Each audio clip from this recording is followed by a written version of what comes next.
உன்னிடம் வாடகை வாங்கி விழி வீட்டில் குடி வைக்கலாமா?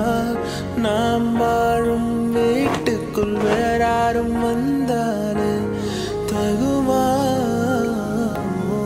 தேன்மலை தேக்குக்கு நீதான் உந்தன் தோள்களில் இடம் தரலாமா?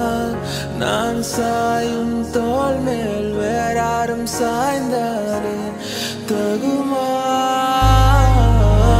நீரும் செங்குல சேரும் கலந்தது